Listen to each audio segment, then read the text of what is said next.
So to be clear, Mr. Trump has no financial relationships with any Russian oligarchs. That's what he said. That's what I said. That's obviously what our position is. I'm not aware of any of those activities. I have been called a surrogate at a time or two in that campaign, and I did not have communications with the Russians. What do I have to get involved with Putin for? I have nothing to do with Putin. I've never spoken to him. I don't know anything about him other than he will respect me. Russia, if you're listening, I hope you're able to find the 30,000 emails that are missing. So, it is political. You're a communist. No, Mr. Green. Communism is just a red herring. Like all members of the oldest profession, I'm a capitalist.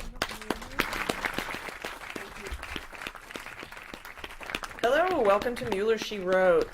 This is the second week after indictments of the ongoing investigation into Russian meddling in the 2016 election.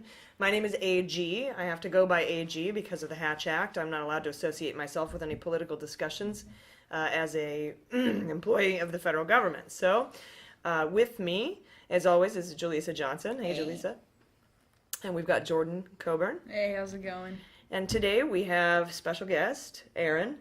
I am no longer Hatch Act restricted. Thank you for having me on the show. You're welcome. You can say whatever you want. And we can call you by your name. You're so fancy. I feel like you're bragging. There's 2 A's in there. A Ron. That's right. I see. Thank you. All right, so this week we're going to go over a few things. We're going to talk about the Magnitsky Act. I'm going to go over some new facts about the investigation that have come out in the past week. We're going to have the lovely Jaleesa talk about the Paradise Papers, and Jordan's going to go over Mike Pence's involvement in the Russian conspiracy. We're going to have our Indictment Fantasy League. I've got a new sabotage. I've got a new, recent interesting fact that could throw a wrench into everything, and we'll take some questions from the gallery here, and then we could talk about what's going to go on next week. So I wanted to open up with the going over the Magnitsky Act and Bill Browder's testimony to the Judiciary Committee. And the reason I wanted to start with that is because a lot of the facts that came out this week, particularly surrounding Veselnitskaya and the June 2016 meeting, have a lot to do with the Magnitsky Act and how it plays a role in pretty much the main and pivotal role in this entire investigation. So I'll just begin to let you know that in July of this year, July 27th actually, which is the day I believe that they arrested Papadopoulos. Yeah. Big Papa. Bill Browder testified to the Senate Judiciary Committee. And so here's some of the information that came out during that testimony.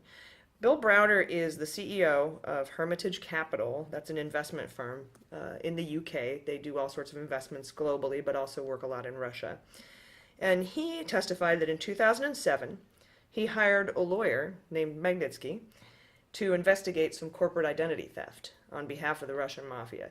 So some Russian operatives, they're now the FSB, formerly KGB, had apparently successfully stolen the corporate identity of 3 of the subsidiaries of Hermitage Capital and were able to basically steal $230 million of taxes that were paid by Hermitage to the Russian government.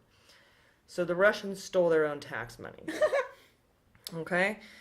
And Browder and Magnitsky then filed a complaint with the Russian authorities saying, hey, we found all this corruption. And they thought that the good guys would come and get the bad guys. Right. Turns out there's no such thing as a good guy in Putin's regime. And instead, they arrested Magnitsky. They tortured him and killed him. He went to several different prisons, but his health was failing, basically. He had pancreatitis, and they moved him to a facility that didn't have medical treatment. His health got worse. He was in incredible amounts of pain. And right when he was kind of at the edge of death, they moved him to another prison where he was chained to a bed and beaten with batons until he died. In response, Browder came to the United States and spoke with John McCain and another senator, and they wrote the Magnitsky Act, named after this lawyer who had uncovered the Russian corruption and the stealing of this $230 million, most of which went to Putin beneficiaries, by the way. Right. The Magnitsky Act passed 94-2. It was like one of the most, easiest, it was one of the easiest bills to pass. It was totally bipartisan. Everyone's like, yeah. And basically what the Magnitsky Act says is that if in this particular instance, these guys are going to have sanctions put against them. They're going to be put on the OFAC list. Mm-hmm. And if anyone else does this kind of thing in the future, we're going to put you on the Magnitsky list, which would put you on the OFAC sanctions list. Right. The OFAC sanctions list stands for the Office of Foreign Assets Control. It's a treasury group. And if you're on it, it's not just going to freeze your American assets. And Putin has $200 billion stashed in banks around the world, mostly that he's collected from the 1% of oligarchs in Russia, where he says, I'll let you live if you give me money, pretty much. But he also offers them impunity to do his bidding. Right. So the Magnitsky Act is Putin's single most important policy priority, foreign policy priority, is to repeal the Magnitsky Act. And that's to protect his assets and the assets of the other oligarchs and kleptocrats who fund him. Mm-hmm. So, in retaliation to the Magnitsky Act, Putin banned all Russian adoptions in the U.S., which was a terrible thing because so many lives were saved, so many children's lives were saved, because we could adopt Russian children. Well, he's banned that. Mm-hmm. And so now you have to realize that the term adoptions is synonymous with sanctions when we talk about certain meetings. And I'm sure you've heard, this has been out for a while now, when Donald Trump Jr. and Kushner and Manafort, everybody met in that June 2016 meeting. It was under the auspices of talking about Russian adoptions. Then Putin hired Veselnitskaya to come over here in 2014 and spearhead a campaign against Browder and to try to get the Magnitsky Act repealed. Okay? And the senators in the Judiciary Committee asked Browder during his testimony this last July, why would she even do that, knowing that there's no way you're going to repeal the Magnitsky Act? It's unrepealable. It was passed 94-2. Everybody loves it. Everybody. And so Browder had a really interesting answer to that. It turns out that the President of the United States has veto power to remove names from the OFAC list. Oh, wow. So, yes, you're not going to repeal the Magnitsky Act, but take it apart. But if you have a patsy in the White House who can remove specific names, he can continue to have access to his assets. That's crazy. And Veselnitskaya brought a memo to that June 2016 meeting with damaging allegations against Browder, and gave that to Donald Trump Jr. This is according to her now, so take that into consideration. But she brought this memo into that 2016 meeting, and just last month, Browder's visa was revoked by the Department of Homeland Security. He's not allowed to return to the United States, and he has been receiving death threats. They want to extradite him back to Russia. They want to kill him. 7 other people have also been murdered that had something to do with the Magnitsky Act.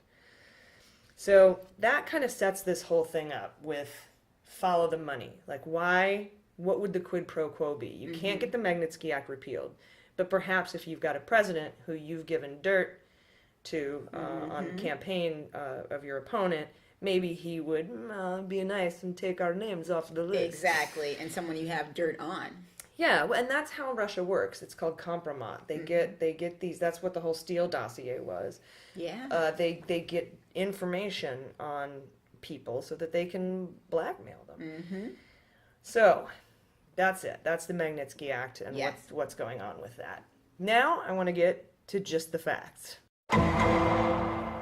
We have some new facts that have come out to this case. We didn't have any indictments this week. I didn't think we would. Right. I remember last week I was like, we didn't have that crazy run-up to Mueller Monday where everyone was like, come on, it's going to happen. Exactly. And I was doing a countdown. Everyone was dancing. It was seriously, that Monday was some of the best national news I'd woken up to in a while. So here's some facts from this week. Carter Page, his testimony was released. Now, granted, last week after he testified, he went on CNN and said what he said. The same thing, yeah. But some more interesting facts came out. He said Lewandowski, Clovis, Trump, and Sessions all knew about his trips to Russia, But he also said that he met with a Russian executive of Rosneft Oil to broker a deal to ease sanctions. What's one good way to ease sanctions? Have the president take your name off the OFAC list. Another interesting fact this week. It's been reported that Erdogan offered Flynn $15 million to abduct and extradite a Muslim cleric living in the United States back to Turkey. $15 million. Oh my God. Yeah. And they were it's just like going to kill him? Dog the probably, bounty or hunter. something? Yeah, I don't know what they were going to do. Hope Hicks is going to be interviewed this coming week. She's the communications advisor to the White House. It should be interesting because she was also, she could have been the one crafting the statements about no Russia collusion. And so she might have inside information on, did somebody say, well, we're going to say this, even though this happened. Exactly. And as I had said before, Veselnitskaya had spoken out saying Trump Jr. offered quid pro quo dirt on Hillary in exchange for changes to United States law. She didn't name the Magnitsky Act, but that's her whole purpose in life. She was hired by people in Putin's orbit, Right. to get the Magnitsky Act repealed and to do a smear campaign on Bill Browder. Right. And So anyone, she doesn't have to say it. We know. Again, you can't assume anything. Mueller is the one who's there to tie these things together. Right. And finally, we brought this up last week that we would talk about this week.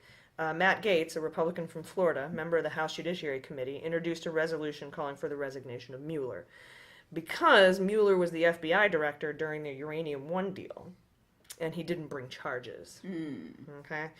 Now, it wasn't the FBI's job to review these deals. I'd have to look this up, but I think 9 other agencies approved this deal. Okay. And there is scant evidence that Hillary, Secretary of State, had anything to do with it, or that Mueller had approved it in any way, shape, or form. So that's still going on. He's not going to get enough votes to get that to go through, and here's why. We've got some new polls out. These are CNN polls on Americans' feelings about this investigation. 64% say the Russia investigation is a serious matter, while 32% say it's an effort to discredit Trump. I wonder what 32%. What? Where have I heard 32% before? Is that the same as his approval rating, which is the lowest in history, yet still seems high? That might be it. And I mean, it is an effort to discredit him because he should be discredited. He's He doesn't have a lot of credit. This is an interesting poll about whether or not the charges brought against, the Trump campaign so far reflect actual collusion. Right. 39% say the charges reflect widespread coordination between the Trump campaign and Russia. 44% say there is limited coordination between Trump campaign and Russia. 6% say there's no coordination, and 11% are unsure. Guys, that, I believe, if my math is correct, is 83% of America thinks there's some level of collusion between the Trump campaign and Russia. Another interesting poll here, 59% say Trump knew about the coordination, and 35% say he didn't.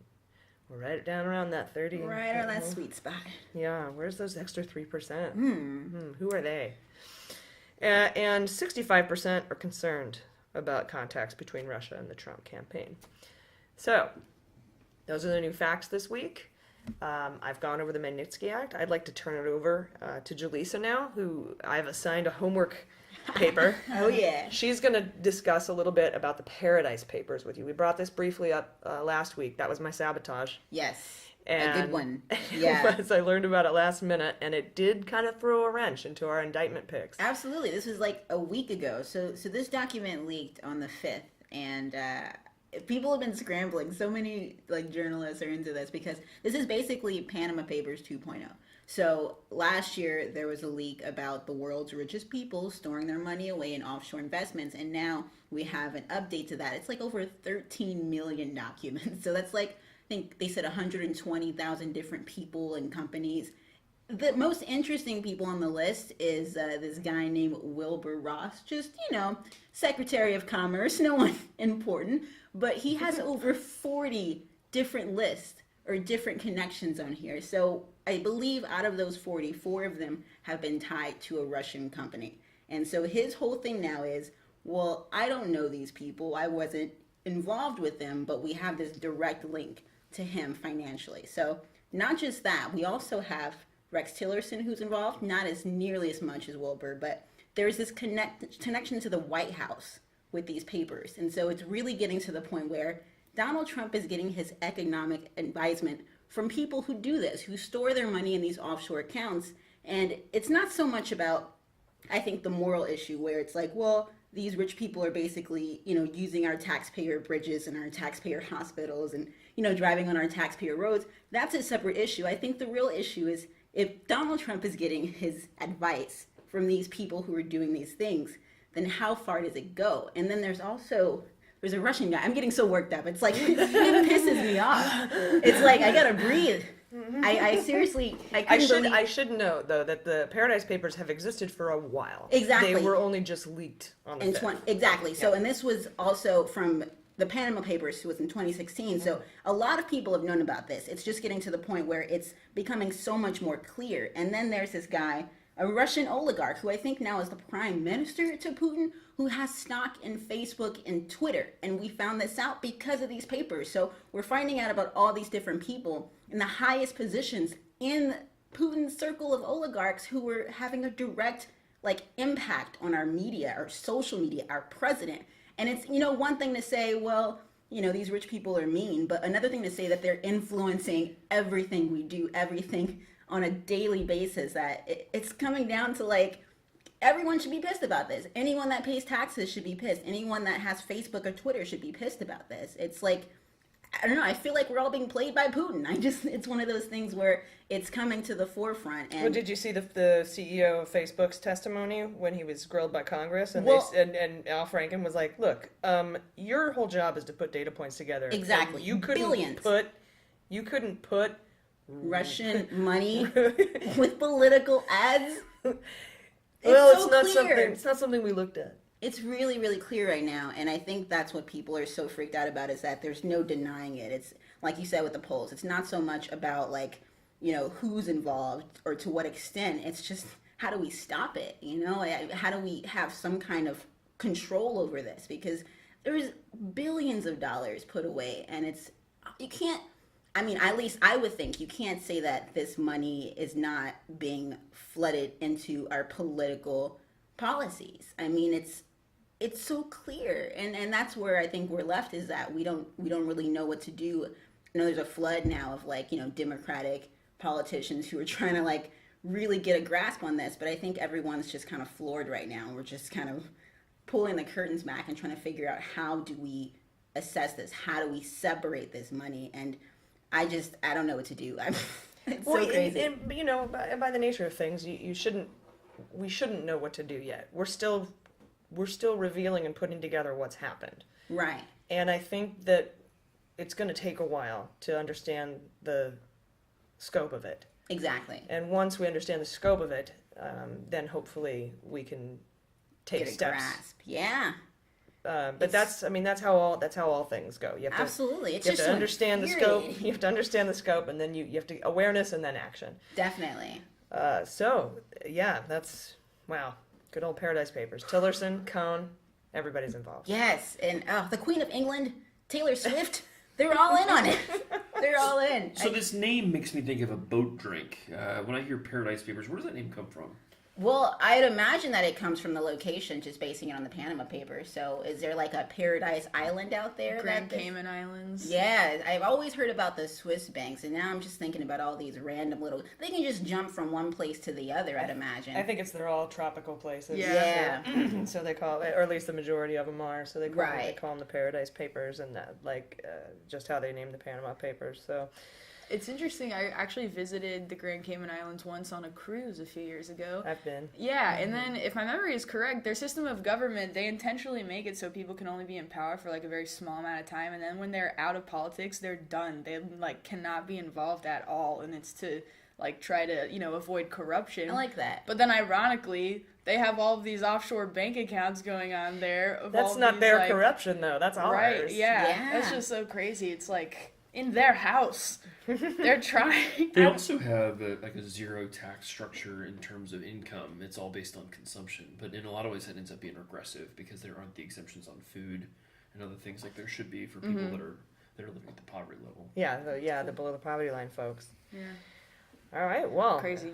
Thank you, Jaleesa. Yeah. I'm Yeah, sorry you're no. mad. You're mad now. I'm really pissed. I feel like I need to give you like a glass of wine or something. Thank you. Or a boat Ooh, drink, yes. perhaps. Yeah. I'll have a paradise cocktail, please. We should make some cocktails. Like Yes, maybe we next week should. we'd have cocktail hour. We can design some cocktails around the Russia yeah. investigation. We can have the Veselnitskaya. A Mueller Moscow. A paradise A Moscow punch. Mueller. Yeah, there we go. Yeah. A little Paradise figurine Punch. of like Trump reaching out, just should drowning do or this. something. I don't. Oh yeah. Sorry, not in like a Kathy Griffin way, more in like a drowning in all of his There we go, incriminating yes. evidence way. I like it. I like it. Please Which don't is what come she- after me. I'm not trying to kill Donald Trump. Not in the I'm Jeff Buckley not way. suggesting that. Yeah. That was her excuse too.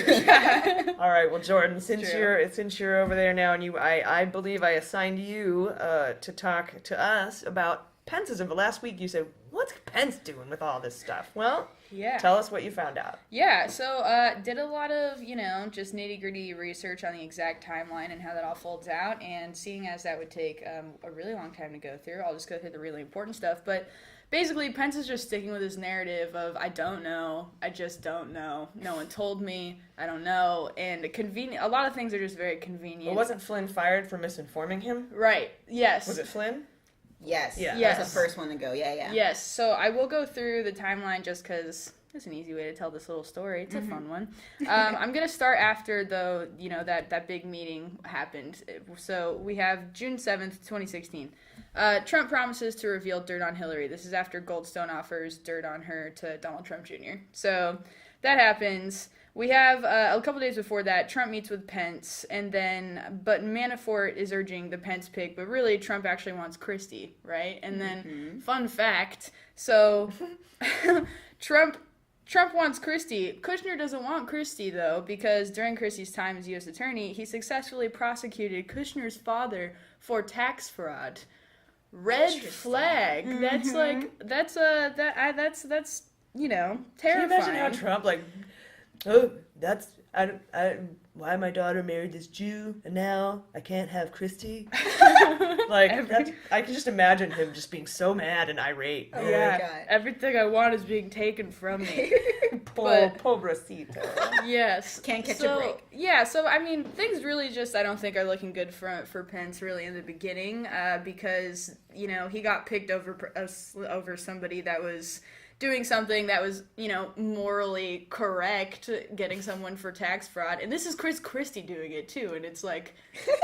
he did a good Jesus thing? Christ, He's capable of doing a good thing? Yeah. That's what it's come to. And Mike Pence, of course, is like, the defunding Planned Parenthood king, just a total crazy, governor, just awful. But even...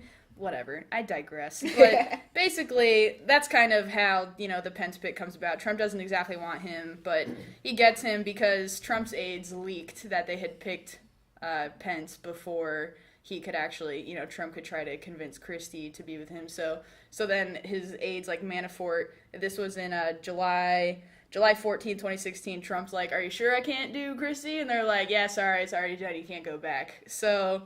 kind of a rocky start for Pence anyway. Just always, his campaign officials, it just seems, are driving like all of this just so much more than he actually is. He's just like this dumb puppet. You get a sense that he culturally was a lot more comfortable with Christie. That Christie's from New Jersey, which technically has the Statue of Liberty, and he's the governor of a purple state. He's a Republican in some ways. But I think he was a more palatable choice to Trump, who's always sort of been a wild card in terms of his politics anyway. Yeah. Trump gave more money to Carter than Reagan. Trump gave more money to the Clintons and had a close relationship with the Clintons. Yeah, I would have called, before this whole fiasco, I would have called him a Democrat. Yeah. Honestly. And so he was pro-abortion, not pro-abortion, but pro-choice. Yeah. Pro-choice. Yeah. No. But Pro-abortion. I love abortions. Drive-through abortion. Don't let them know how we really feel. but Pence is really a concession to deliver the evangelical vote, and I think in a lot of ways we still don't really know what Trump thinks because it seems like a lot of this stuff has been dealt to him for whatever the populist opportunity is, not what his actual conviction, his private conviction might be. I think a lot of that was driven by Bannon. Yeah. Yes. You know, so he's like, look, you want to be president, you want to have this base, here's what you have to do, and here's what you have to say. Yeah. And to get the evangelical vote, because, you know, God knows, pun intended, Trump isn't exactly Not even close. And, a moral fella. And culturally, you know, leaving politics out of it, you get a sense that he and Christie are a lot more aligned. There's a New York, New Jersey connection in so many ways. Absolutely. That makes sense. Wow, yeah. Yeah. So, you know, Pence That gives like a whole new meaning to the Pixies line, got killed by 10 million pounds of sludge from New York and New Jersey. Are you talking about Christie and Trump? Or is it just... Someone predicted His that. name was bandied around as a potential attorney general, moving back to it, because Trump really felt like he owed him. Yeah. And you got a sense that, you know, O'Bannon packed that cabinet with people that would be a dog whistle to the evangelicals, like Sessions. Yes. Yeah, so fast forwarding, Trump gets elected. July 15th is when Trump officially picks Pence publicly. Trump gets elected. November 11th, 2016 is when Pence officially replaces Christie as that transition team chair in the White House. And that was, so like right before that, Flynn had actually come into that meeting with Christie as a chair. And this is when Christie's like, what is this? Why is he here? I don't trust this guy, you know? And then this is when Ivanka's sitting there and says, quote unquote, Flynn is very loyal to my father. He's fine. And so this is when, like, Flynn starts coming into stuff. So this is November 11th, 2016. Okay, November 18th, I'll go through quickly on this stuff. November 18th, Flynn is named National Security Advisor. Same day, Democrats... 6 minutes later, he's fired. Yeah, exactly. Exactly. So I think he made it 24 days. Yeah. Yes, it's the same day. This is when Rep. Cummings, the Democrat from Maryland, he denounces Flynn in this letter to Pence. He's the ranking member of the House Committee on Oversight and Government Reform. So they're basically just exposing all of Flynn's like potential conflicts of interest here With Russia. Right. Yes. And then and Turkey. And I was gonna say, yeah, also Turkey's lobbying ties, right? This is also involved in this letter. Jesus. November 28th, the Trump team acknowledges the letter, which they will, you know, later try to kind of go back and they disagree on when they got the letter, but they're able to go back through the records. I don't know if certified mail version of, you know, what they do in Congress, but basically that happened. And they're like, no, you definitely got this. You said you did. We got late November 2016. Flynn tells his senior advisors that he's scheduled a meeting with the Russian ambassador meeting. He's warned to not do this. Does it anyway. And so really then fast forward to January 15th, Pence says that Flynn's calls to Russia, to the Russian ambassador, were completely unrelated to sanctions. It was only a mere coincidence that the day, you know, Obama decides to increase sanctions on Russia, he winds up giving a call to the ambassador to Russia. So this is when it starts looking like, okay, what's your game here, Pence, you know? And then this is when he just really starts just denying everything. He's just like, I didn't know at all. People are covering his ass for him. Like, do you think Flynn was kind of a casualty of Pence having to say he didn't, that, you know, like the fall guy for Pence, just pretty much, right? Yeah, like to keep like to keep it off Pence. Exactly. Yeah. Would you think that's possible? Like he wasn't planned that way, but I think Pence was really focused on culture and domestic issues, and was and he's an executive. He's a governor. You know, he wasn't a legislator, and I think he was very concerned that Flynn had grown beyond his ability and probably should have never been a flag officer. He probably should have ended at colonel, and I think that he didn't trust him.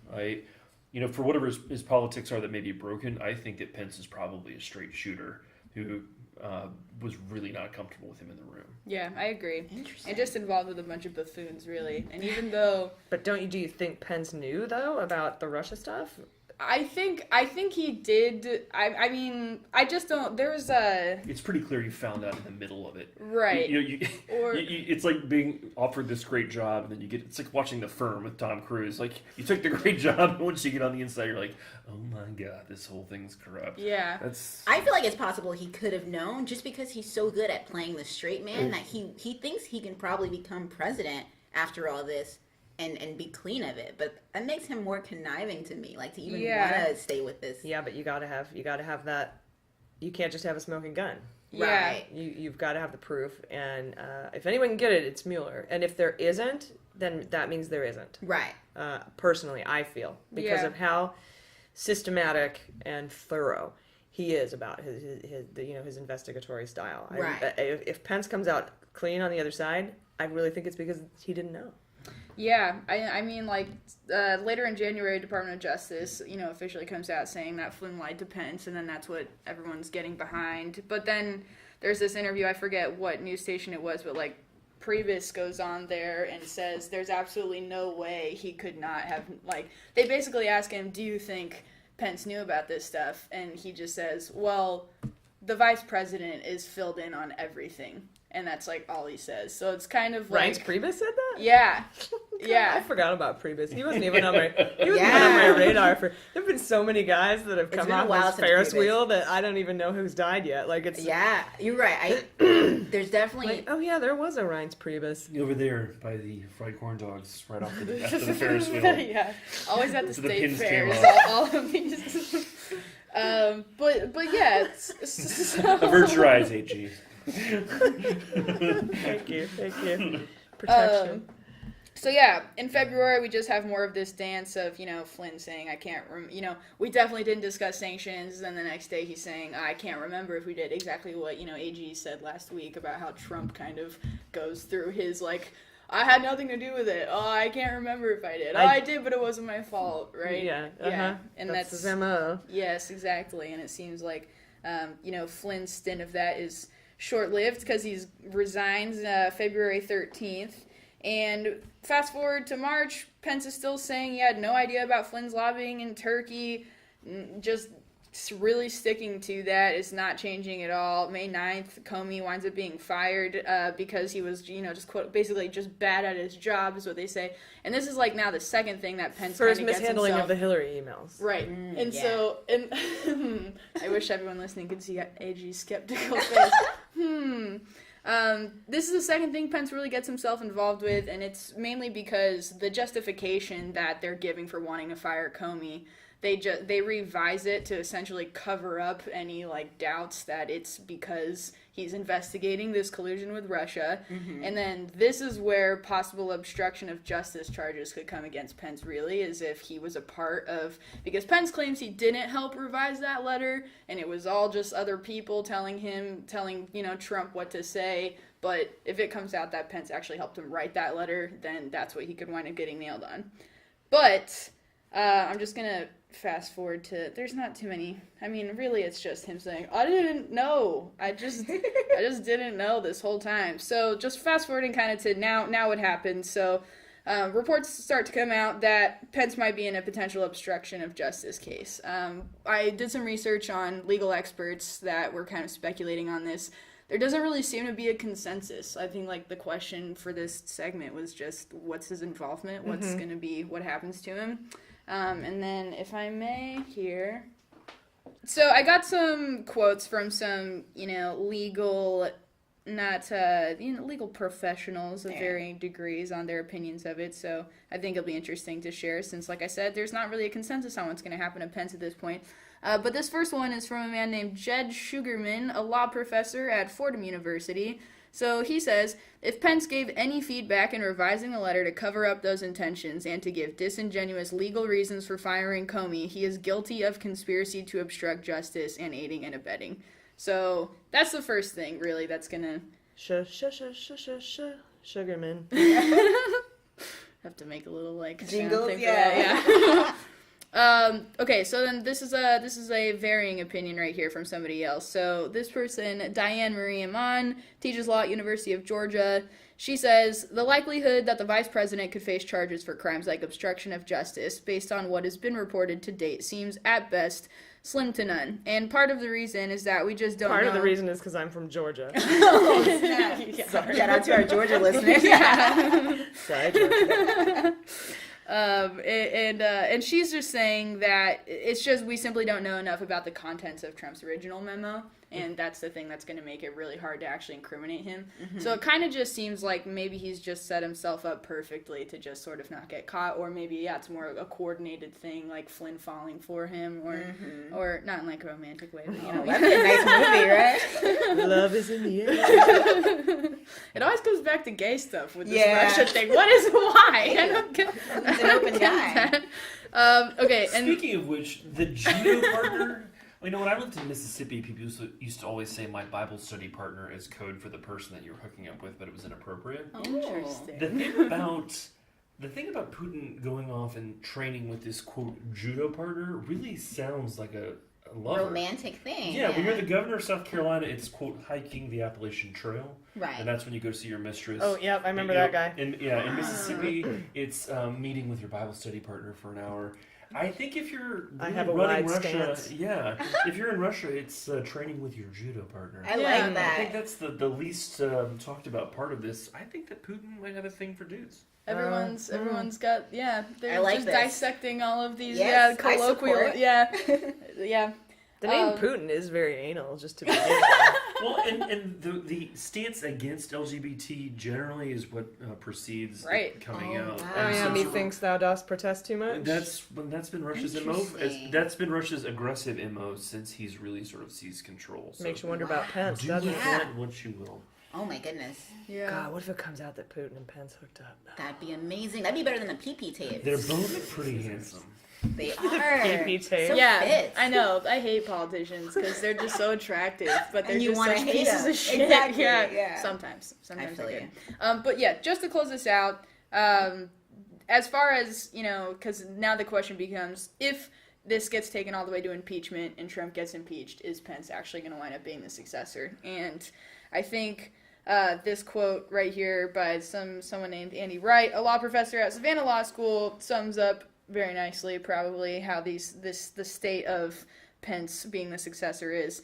It is, quote, "The more Vice President Pence is involved in untoward and perhaps illegal conduct by the president or his aides, the less viable Pence as successor becomes." So basically, very simple, but just saying, we'll see. It is yet to unfold. As of now, he's sticking with his story, and he doesn't have, just by the virtue of him, getting involved in the game technically after a lot of the really sketchy stuff happened, maybe he's kind of absolved of some things, but I don't know. I like that. That quote is a nice bow on that package. Aaron, Yeah. you wanted to talk a little bit about, I had brought up briefly Flynn's $15 million offer from Erdogan to extradite, abduct, extradite is more official, this Muslim cleric. And you had some more insight on that. Yeah, Fethullah Gulen has been in the United States since 1999. His religious movement was not a formal movement. It's sometimes called Hizmet, which means service. And if you could think of a type of modern Islam that embraced, interfaith dialogue, educational attainment, focus on STEM, this is it. This was an attempt to sort of reconcile Turkey being pulled into radical secularism and having to abandon Islam. For our listeners, STEM is science, technology, engineering, and math. Engineering and math. Okay. So Turkey has got a really complicated history in the sense that, it had it was the crossroads of the old world in many ways and was a pretty pragmatic place, but it had a Muslim identity. And it's had so many things foisted on it in terms of being from Istanbul to Constantinople, back to Istanbul. Such a good song. Yeah, it's still a good song. It's a good primer for this as well. The coup that's taken place has pulled Turkey out of what really was a NATO nation back into something far more dangerous and unstable. And the idea that a United States general or intel chief would be delivering someone who's had exile here and in a safe place since the 90s to a military coup in Turkey is bizarre to me on every level. And is Trump's view on NATO, or his initial view on NATO, at least when he was campaigning, at all of a concern in that area? NATO really existed to protect Europe against the rise of Russia in so many ways.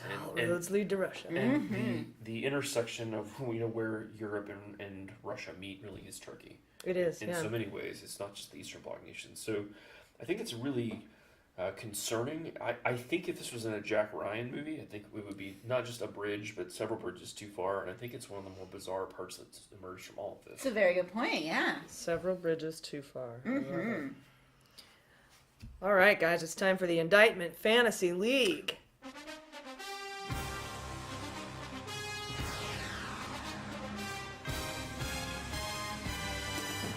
All right, I'm so excited about this. This is one of my favorite parts of the show. Julius, will you go over our picks? Now, I had believed that we wouldn't have any indictments this week. We did not. Right. I'm always hoping. A girl can always dream. But we did make picks, and it's not necessarily week by week. It's just when the next round of indictments come. Absolutely. I decided there were going to be 4 because at the time we had 4 unsealed indictments on the docket in that district court where he convenes the grand jury. So, if you want to go over those picks again. Definitely. So, yes, AG, you had Flynn's son, Donald Trump Jr., and Kushner. Okay. Those are your 4 picks. Jordan, you went with Flynn's son as well, Page and Gordon. And I chose 3. I went with Flynn, his son, and Rex Tillerson. You thought Tillerson was going to be on the block. Yes. All right, well, those would still be my picks if it weren't for this sabotage.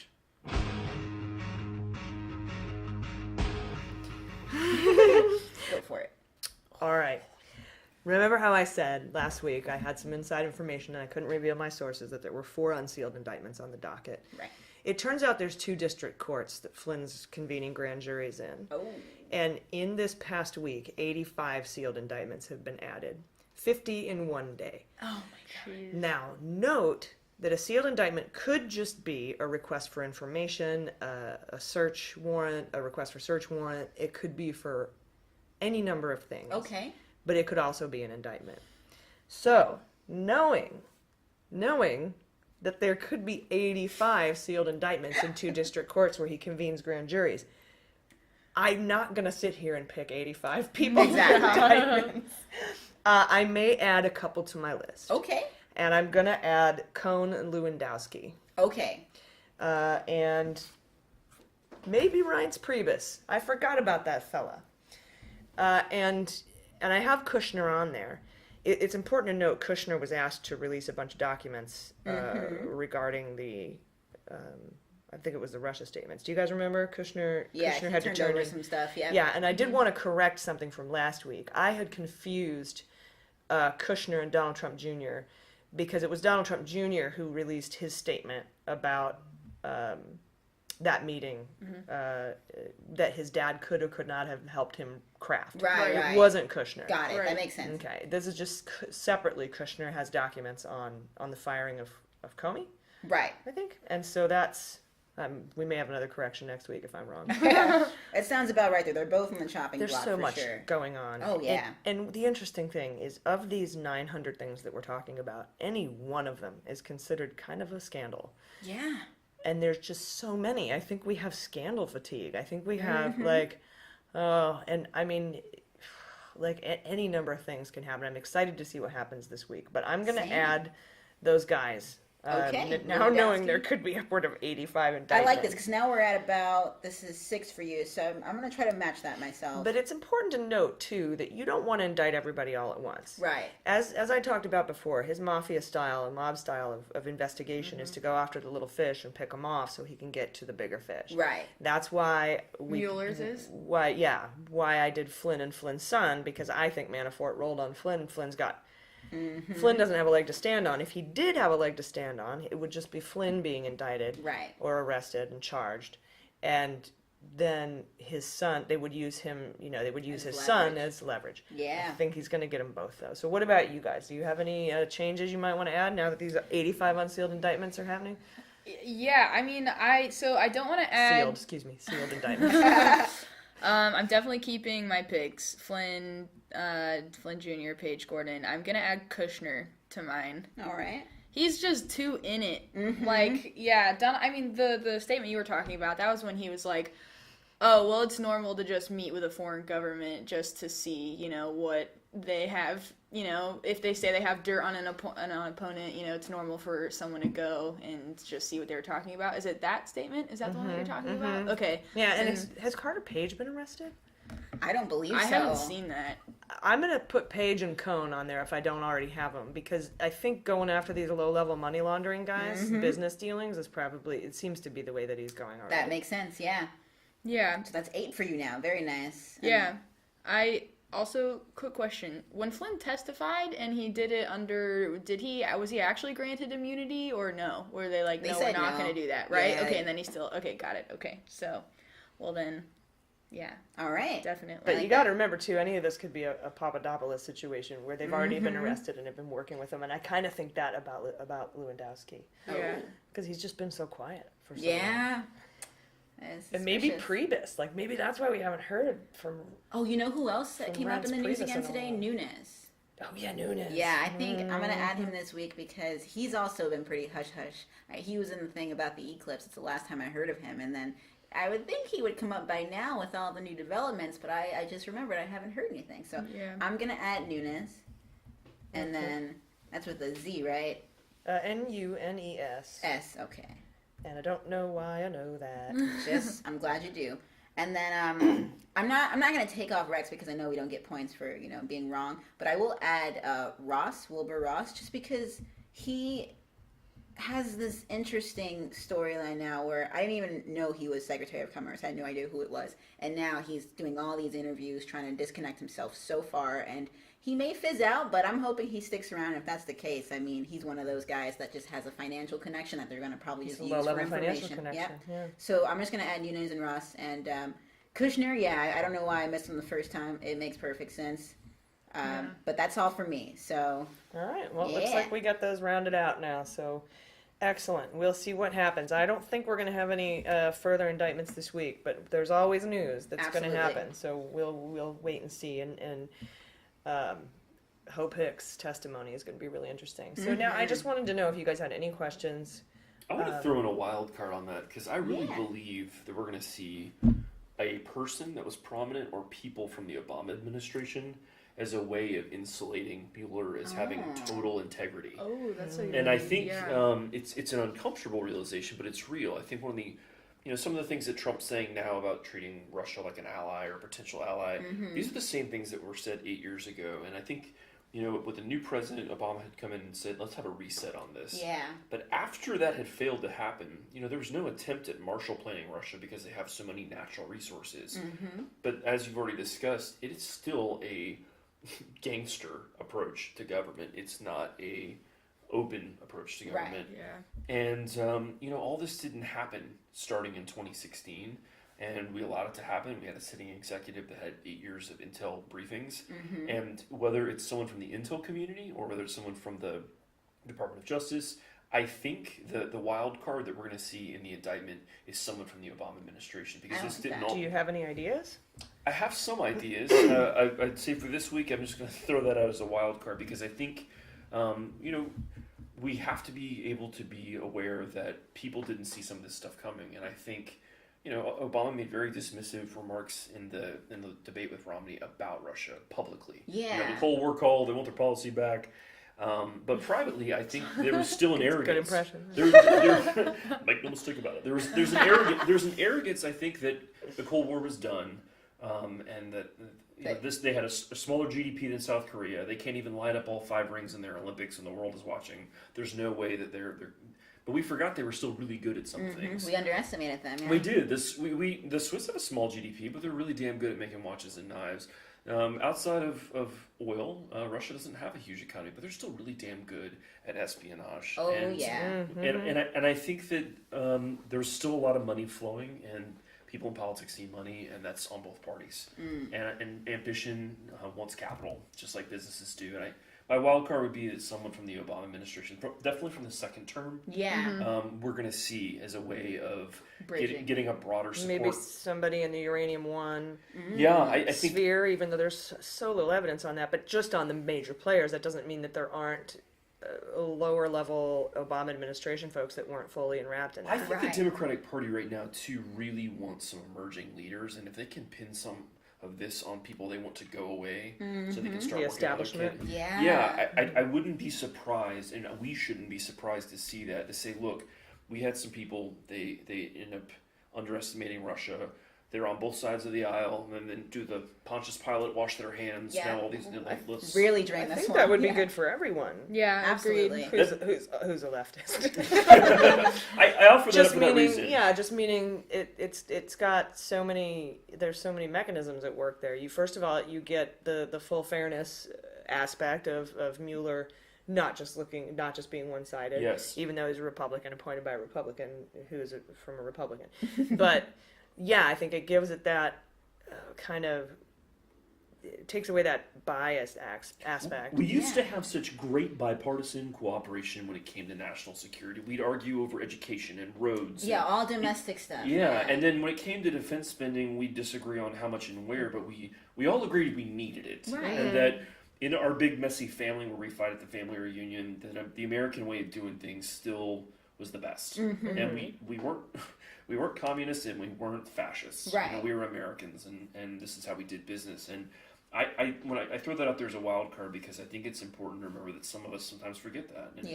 And I do think there's some positive aspects to that too. I think there's a lot of positive aspects to that, especially with kind of getting that establishment Democrat. You know, I mean, it's so there's so many two big factions in the Democratic Party right now, and if they don't get their act together, it's going to be really difficult in 2020.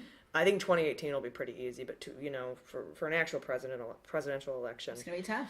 It could be tough, and they really do need to get some emerging leaders that can both energize people who were of the establishment ilk, but also the progressives. These guys mean business, and they're so fixated on Elizabeth Warren, Bernie Sanders, Tulsi Gabbard, that if you don't give them these more progressive leaders, they aren't going to show up. Exactly. And you're even seeing that in local elections. People are smart enough to figure out that if you align yourself with that wing, they'll give you the energy and the canvassing and the support. Fundraising isn't really a great metric of whether or not you're going to win anymore. No, it's not. Jeb Bush raised $250 million and it never got it past single digits. That's so true. It's energy and votes that still matter. Yeah, and this last election,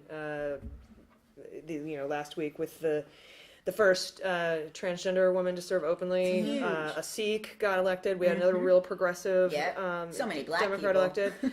That's true. That's my band, actually. So many black Not people. enough black people.